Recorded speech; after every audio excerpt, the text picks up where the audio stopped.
Hey, friends. Back here today, reading the Catholic Bible for Children. Today, we're going to cover the story of Jacob and Esau. And if you have missed the previous stories, we are caught up to, let's see, Abraham was just previously in our last episode asked to kill his son Isaac to prove his love for God, because God needs us to prove our love to him, apparently. And Abraham was like, okay, pass the test. But guys, he didn't have to kill Isaac. Turns out God was just kidding. Just a test, Abraham. You passed. So thank goodness Isaac's still alive. His kids are in this next story, Jacob and Esau. Let's get to it. Who wants to see the illustrations? So Jacob and Esau, what do we got going? Okay. All right. Oh, I know what these pictures are for. And I keep forgetting to show the illustrations again at the end. I wonder if maybe I can figure out how to add them in the comments or something. I'll figure it out. But if you ever want to see them, you have a curiosity for the pictures that you didn't quite get to see, send a comment, send a message. I'm more than willing to share these. Okay. Let's get to it. Let's talk about Jacob and Esau. So, good thing Isaac grew up following the law of God, and when he was 40 years old, married a woman named Rebecca. Now, as an aside, if you have read the Bible, you will see in this story where they really leave out some pieces of the story. But the children's Bible, they leave out some things. Anywho. When Isaac was 40 years old, he married a woman named Rebecca. And when she was about to have her first child, she began to suffer from terrible pains. So she called upon the Lord. The Lord told her, "There are two sons in your womb, and they are fighting each other because each represents a nation." I don't remember any of this, FYI, but whatever.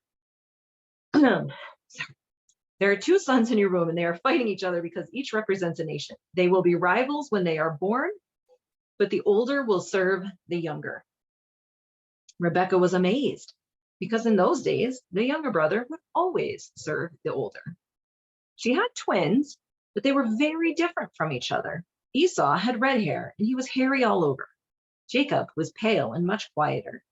As they grew older, they became more and more different. Esau would go with his father out into the wildest places where they would hunt goats and wild pigs. Jacob, who was more gentle, would sit in the shade of his tent. Isaac's favorite was Esau, while Rebekah's was Jacob. Once, Esau came back from hunting, exhausted and hungry. Esau saw Jacob resting in the tent with a steaming plate in his hand. He asked, "What did you cook, my brother?" Jacob answered, "A plate of lentils." Esau said, "Give them to me. I am starving to death." Jacob muttered, "I'll give you them for your rights as the firstborn."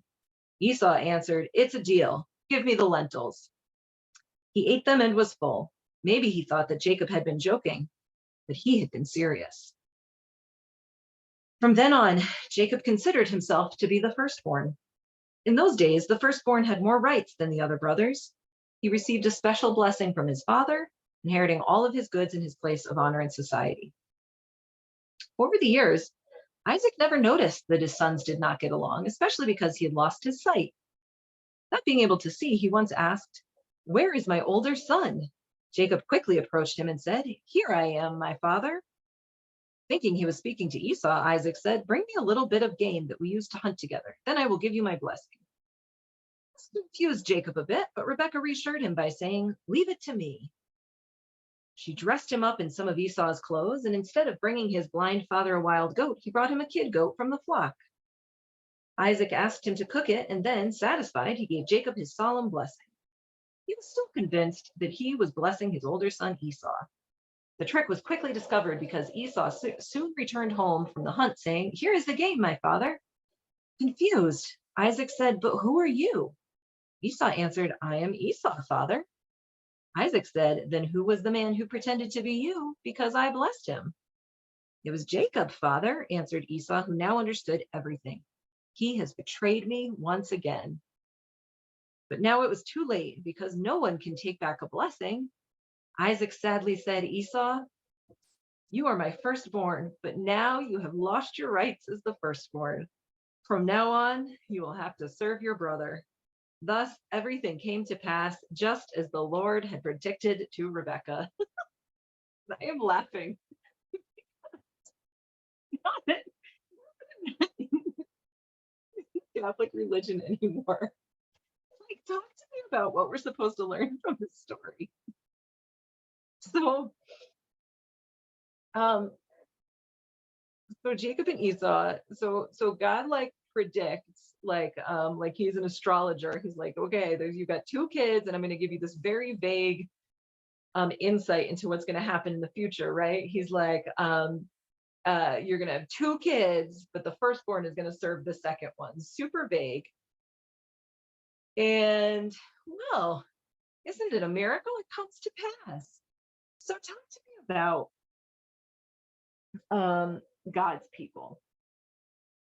I've said previously that God doesn't seem to care as much about people being good as much as he cares about people being loyal.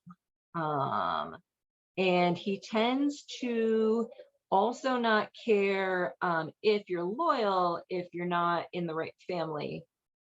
And yeah, because he like doesn't care about you at all at that point. Like he promised Abraham generations and a kingdom or whatever, right? So if you're in that family, you're in.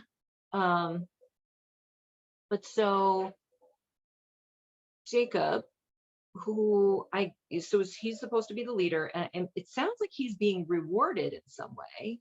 Like he's the blessed one, I guess. But it was all done by trickery. So first of all, we're very clear that both parents have different favorites, that these sons are different from each other. I guess, it doesn't really work this way anymore, right? But at the time, there was like a law about oldest child was like, the one who was the leader. And I mean, so I guess God doesn't care about rules or laws or like he just gets to do what he wants. He gets to really play with people. He gets to test people quite a bit. Um, Isaac, who is like one of his beloved humans, becomes blind and can't understand that his two sons don't like each other and are very different than each other and like fight a lot. And is it like why are we assuming that blind folks can't tell the difference between two humans, right? Like I don't know if you've ever talked with anyone with any kind of blindness, but you tend to tune into other senses to make decisions. You don't just fall apart and become an idiot. But the way that they describe Isaac, it's like he became blind and he can't tell the difference between his two sons, even though we just had like a full page describing how different they are, how very extremely different they are, and he can't tell the difference. Come on. But again, we're learning in the story that trickery and lying and favoritism are the ways to get into God's good graces, not being a good human, not like and when we're obeying God, like how are you supposed to know what obeying is? Like God has to come very specifically and tell you exactly what you have to do. Like, and he's telling people weird things, kill your son, lie so that you can be the one that becomes the father of a nation. It's just a very strange story, and I think it's interesting that we leave out so much, first of all, based on the path it took for Rebecca in these stories. We really just kind of skip past how poorly treated Sarah and Rebecca were in everything. But and by the way, good for Rebecca. Like she was like, Jacob's my favorite, and here's how you get to be the leader. I mean, it's pretty shitty, but also, heck yeah, Rebecca. Like women are really the smart ones in a lot of these stories. But anywho, yeah, would love to hear your comments. What are your theories? Like obviously there's no rules. We just got to know that we're broken right? And that we just need to apologize to God, and God's going to love us. I'm making air quotes. He's going to love us so much that he's going to like forgive us. And like, what does this story have in the place of all that? Curious to hear your thoughts. Next time we'll be talking about, I believe it's Joseph next. Let's see. Let me check. Yeah.